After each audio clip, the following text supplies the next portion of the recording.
नमस्कार दोस्तों, स्वागत है आप सभी का एक बार फिर से। जी हां दोस्तों, पूरे दिन की कई महत्वपूर्ण और बड़ी खबरें निकलकर सामने आ रही है। जानेंगे सभी खबरों को विस्तार से।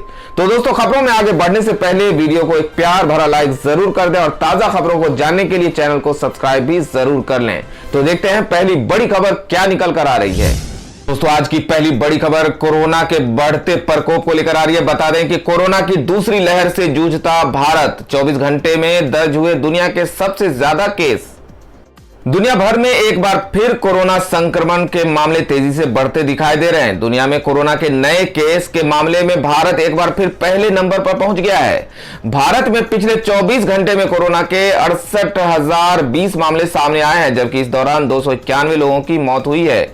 वहीं अगर दुनिया भर के कोरोना के आंकड़ों पर नजर दौड़ाएं तो दुनिया भर में पिछले एक दिन में कोरोना के 4,86,724 नए मामले सामने आए हैं। कोरोना के नए मामले सामने आने के बाद भारत में कोरोना की स्थिति चिंता बढ़ाने वाली है। दुनिया में इस समय कोरोना के कुल 12,77,63,220 नए मामले सामने आए हैं, जबकि 27,95,878 मरीजों की मौत हो चुकी है। वहीं भारत में कोरोना के आंकड़ों को देखें तो नए केस सामने आने के बाद देश में कुल संक्रमित मरीजों की संख्या 1,20,39,644 हो गई है। देश में मृतकों की संख्या बढ़कर अब 1,61,843 हो गई है। दोस्तों, अगली बड़ी खबर निकल के आ रही है। पेट में तेज दर्द के बाद अस्पताल ले जाए गए शरद पवार। नवाब मलिक बोले बुधवार को होगी सर्जरी। बता दें कि एनसीपी प्रमुख शरद पवार को रविवार देर शाम अचानक तबीयत बिगड़ जाने के बाद ब्रीच कैंडी अस्पताल में जांच के लिए ले जाया गया है। महाराष्ट्र सरकार के मंत्री और एनसीपी नेता नवाब मलिक ने इस बात की जानकारी देते हुए कहा कि शरद पवार के पेट में अचानक तेज दर्द हुआ, जिसके बाद उन्हें अस्पताल में जांच के लिए ले जाया गया है। वरिष्ठ डॉक्टरों की निगरानी में शरद पवार की जांच की जा रही है।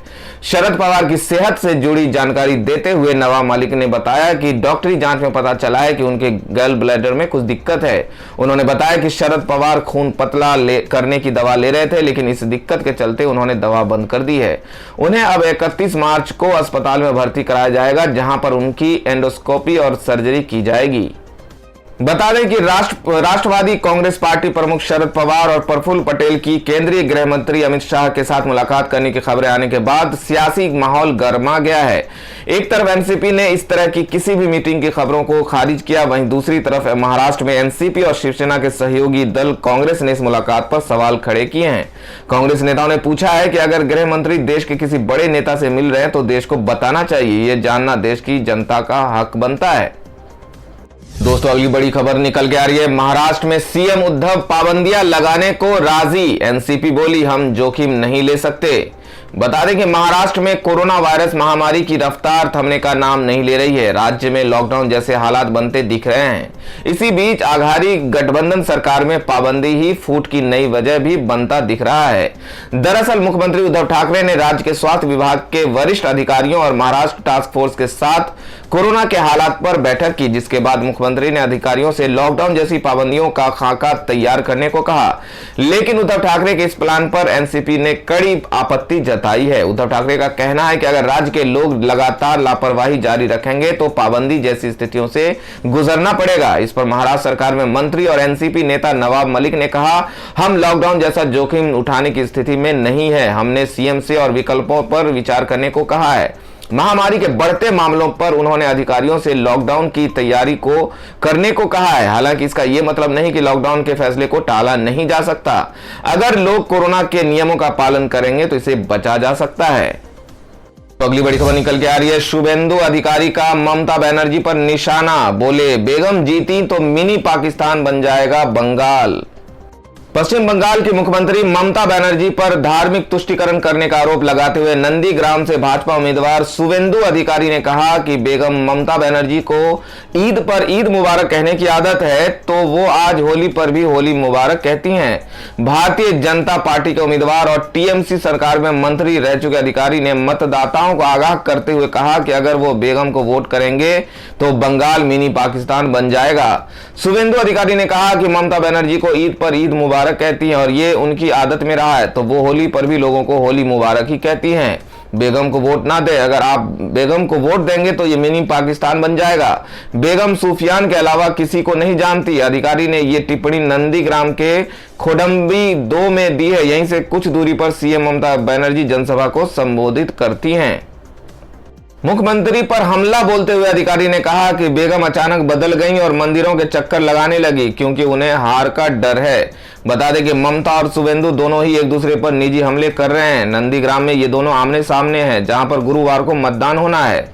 जहां शुभेंदु हिंदू मतदाताओं की भावनाओं पर खेल रहे हैं, वहीं वो ममता सरकार की कथित तुष्टीकरण की नीतियों को उजागर कर रहे हैं। टीएमसी प्रमुख ने अधिकारी को गद्दार करार दिया और कहा है कि वो उत्तर प्रदेश के गुंडों से मदद ले रहे हैं। अधिकारी बीजेपी के सत्ता में आने पर बंगाल में योगी जैसे प्रशासन का वादा कर रहे हैं। अधिकारी ने कहा कि योगी आदित्यनाथ की तरह जिस तरह से वो अपने राज्य का संचालन कर रहे हैं, हम भी शासन करेंगे। अगर उत्तर प्रदेश परिवर्तन कर सकता है तो हम भी कर सकते हैं। दोस्तों, खबरों में आगे बढ़ने से पहले जान लेते हैं आज के माइंड क्विज के सवाल को। आज का सवाल आपको बताना है कि गोदावरी नदी किस राज्य में स्थित है। सही जवाब देकर आप जीत सकते हैं शानदार उपहार। तो बढ़ते हैं अगली बड़ी खबर की ओर। तो अगली बड़ी खबर निकल के आ रही है एनसीबी का बड़ा खुलासा। ड्रग तस्करी के लिए नाबालिग लड़कियों का हो रहा था इस्तेमाल। बता दें कि नारकोटिक्स कंट्रोल ब्यूरो ने ड्रग्स तस्करी में बेहद चौंकाने वाला खुलासा किया है। एनसीबी के मुताबिक मुंबई में फैले ड्रग्स के जाल के बड़े ड्रग तस्करी के लिए नाबालिग लड़कियों का इस्तेमाल करते थे। इन नाबालिग लड़कियों के जरिए मुंबई के अलग अलग इलाकों में ड्रग्स की तस्करी कराई जाती थी। ड्रग तस्कर ऐसा इसलिए करते थे ताकि पुलिस या नारकोटिक्स एजेंसियों को इसकी भनक न लगे और उनका धंधा चलता रहे। ड्रग्स तस्कर उसकी तस्करी के लिए कॉलेज जाने वाली नाबालिग लड़कियों का ज्यादातर इस्तेमाल करते थे। इसके एवज में ड्रग रैकेट चलाने वाली लड़कियों को या तो पैसे मिलते थे या फिर उन्हें ड्रग्स का आदी बना दिया जाता था। एनसीबी के ज्वाइंट डायरेक्टर समीर वानखेड़े ने बताया कि सुशांत केस में ड्रग्स एंगल सामने आने के बाद से एनसीबी मुंबई के फैले ड्रग्स जाल को खत्म करने के लिए लगातार कार्रवाई कर रही है। एनसीबी के निशाने पर वो तमाम ड्रग्स तस्कर हैं जो बच्चों को ड्रग्स का आदी बनाने के साथ साथ पूरी मुंबई में ड्रग्स की तस्करी कर रहे हैं। दोस्तों, अगली बड़ी खबर निकल के आ रही है। गुस्साई नुसरत जहां ने बीच में छोड़ा रोड शो, बोली इतना तो मैं सीएम के लिए भी नहीं करती। बता दें कि पश्चिम बंगाल के 24 परगना जिले में अभिनेत्री और तृणमूल कांग्रेस की सांसद नुसरत जहां को गुस्सा आ गया और वो एक रोड शो को बीच में ही छोड़कर चली गई। नुसरत जहां ने कहा कि वो 1 घंटे से अधिक समय की रैली में हिस्सा नहीं लेती, भले ही वो मुख्यमंत्री ममता बनर्जी के समर्थन में क्यों ना हो। नुसरत जहां अशोकनगर सीट के गुमा में टीएमसी प्रत्याशी नारायण गोस्वामी के लिए हाल में प्रचार कर रही थी और अचानक से उन्होंने रोड शो में हिस्सा लेने से इनकार कर दिया। हालांकि पार्टी के कार्यकर्ता उनसे रोड शो में रुके रहने का आग्रह करते रहे। बशीरहाट से सांसद टीएमसी कार्यकर्ताओं से कहते जो सुना जा सकता है, मैं 1 घंटे से अधिक समय से रोड शो में हिस्सा ले रही हूं, मैं मुख्यमंत्री के लिए भी न करूं, क्या आप मजाक कर रहे हो। गोस्वामी ने बाद में कहा कि जहां को मोच आ गई थी इस वजह से वो पूरे रोड शो में हिस्सा नहीं ले पाई। विपक्षी भाजपा ने ममता नंदीग्राम हार रही है हैशटैग से घटना का वीडियो ट्विटर पर अपलोड कर दिया। मुख्यमंत्री बनर्जी नंदीग्राम से चुनाव लड़ रही हैं, जहां उनका मुकाबला पूर्व सहयोगी और भाजपा के उम्मीदवार शुभेंदु अधिकारी से है। इस सीट पर 1 अप्रैल को चुनाव होना है। दोस्तों, अगली बड़ी खबर में बता दें कि नंदीग्राम में ममता बनर्जी बोली, मैं royal Bengal tiger, UP Bihar के गुंडों ने मुझ पर किया हमला। बता दें कि पश्चिम बंगाल की मुख्यमंत्री ममता बनर्जी ने नंदीग्राम में शुभेंदु अधिकारी पर निशाना साधते हुए कहा कि वो यहां अपनी मनमानी कर रहे हैं, लेकिन मैं उन्हें शेर की तरह जवाब दूंगी। ममता ने कहा कि जो लोग संस्कृति से प्यार नहीं कर सकते वो यहां राजनीति नहीं कर सकते। नंदीग्राम में गुंडागर्दी हो रही है, हमने बिरुलिया में बैठक की, टीएमसी कार्यालय को तोड़ दिया गया। शुभेंदु अधिकारी जो चाहे कर रहा है, मैं गेम भी खेल सकती हूं, मैं भी शेर की तरह जवाब दूंगी, मैं रॉयल बंगाल टाइगर हूं। ममता बनर्जी ने कहा कि उन्होंने मुझ पर हमला किया, नंदीग्राम के किसी व्यक्ति ने मुझ पर हमला नहीं किया, लेकिन आप यूपी बिहार से गुंडे लाए। हम स्वतंत्र और निष्पक्ष चुनाव चाहते हैं, अगर वे आते हैं तो महिलाओं को बर्तनों से पीटना चाहिए। वहीं राज्य में भाजपा कार्यकर्ताओं की मां की मौत को लेकर उत्पन्न आक्रोश के बीच ममता बनर्जी ने सोमवार को कहा कि वो महिलाओं के खिलाफ हिंसा का समर्थन नहीं करती और उन्हें मौत की असली वजह नहीं पता। बनर्जी ने पूछा कि जब भाजपा शासित उत्तर प्रदेश में महिला को उत्पीड़न कर जान से मार दिया गया तब केंद्रीय मंत्री अमित शाह क्यों चुप थे। भाजपा का दावा है कि पिछले महीने पश्चिम बंगाल के उत्तर 24 परगना जिले के निमता इलाके में तृणमूल कांग्रेस के समर्थकों ने भगवा पार्टी कार्यकर्ता की 82 वर्षीय बुजुर्ग मां पर हमला किया था और चोट के चलते उनकी मौत हो गई। बनर्जी ने नंदीग्राम में एक रैली को संबोधित करते हुए कहा कि मैं नहीं जानती कि बहन की मौत कैसे हुई। हम महिलाओं के खिलाफ हिंसा का समर्थन नहीं करते। मैंने अपनी बहनों और माताओं के खिलाफ हिंसा का समर्थन नहीं किया है। उन्होंने कहा कि लेकिन भाजपा अब इस मुद्दे पर राजनीति कर रही है। अमित शाह ट्वीट कर रहे हैं कि बंगाल का क्या हाल है। उत्तर प्रदेश के हाथरस में जब महिला पर हमला किया गया और बर्बरता दिखाई गई तब वो चुप क्यों थे। दोस्तों अगली बड़ी खबर निकल के आ रही है। महबूबा मुफ्ती को जम्मू कश्मीर हाईकोर्ट ने दिया झटका, खारिज की पासपोर्ट जारी करने की मांग वाली याचिका। बता दें कि पासपोर्ट मामले में जम्मू कश्मीर की पूर्व मुख्यमंत्री और पीडीपी प्रमुख महबूबा मुफ्ती को कोर्ट से बड़ा झटका लगा है। जम्मू कश्मीर उच्च न्यायालय ने सोमवार को महबूबा मुफ्ती की पासपोर्ट जारी करने की मांग वाली याचिका खारिज कर दी है। कोर्ट ने पूर्व मुख्यमंत्री की याचिका पर सुनवाई करते हुए कहा कि यह मामला उनके अधिकार क्षेत्र से बाहर है। बता दें कि 27 मार्च को पूर्व मुख्यमंत्री महबूबा मुफ्ती को श्रीनगर स्थित पासपोर्ट ऑफिस से एक पत्र मिला था जिसमें कहा गया था कि उनका पासपोर्ट रिन्यू नहीं हो सकता क्योंकि पुलिस रिपोर्ट आपके अनुकूल नहीं है। इसके बाद महबूबा मुफ्ती ने कोर्ट का रुख किया था। हालांकि पीडीपी प्रमुख को कोर्ट का दरवाजा खटखटाने से भी कोई फायदा नहीं मिला है। उनकी याचिका पर सुनवाई श्रीनगर हाईकोर्ट के जस्टिस अली मोहम्मद मागरे ने की। जज मागरे ने कहा कि पुलिस वेरिफिकेशन की रिपोर्ट के आधार पर पासपोर्ट ऑफिसर ने आपका पासपोर्ट का रिन्यूअल रद्द किया है। ऐसे मामले में कोर्ट कोई निर्देश नहीं दे सकता। जज ने कहा कि पासपोर्ट जैसे मामलों में कोर्ट के पास सीमित अधिकार क्षेत्र है। आपका मामला पूरी तरह से प्रशासनिक है। जस्टिस अली मोहम्मद मागरे ने यह भी कहा कि वो इस मामले में कोर्ट के हस्तक्षेप की कोई वजह नहीं जान पाए हैं। दोस्तों अगली बड़ी खबर निकल के आ रही है। 6 दिन बाद सुएज नहर से आई राहत भरी खबर, फंसा हुआ कार्गो जहाज फिर से चल पड़ा। बता दें कि 23 मार्च को सुएज नहर में कार्गो जहाज एवर गिविंग के फंस जाने की वजह से जल मार्ग पर आवाजाही पूरी तरह बाधित हो गई थी, जो आखिरकार अब निकल गया है। सुएज नहर अथॉरिटी इस रास्ते को खोलने में लगे हुए थे, जिसके 6 दिन बाद आज राहत भरी खबर सामने आई है। कंटेनर जहाज सोमवार को फिर से चालू किया गया।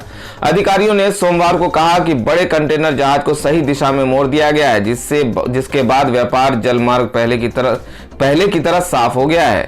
बता दें कि इस जहाज को दुनिया के सबसे विशाल मालवाहक कंटेनर जहाज में से एक माना जाता है, जो एशिया और यूरोप के बीच चलता है।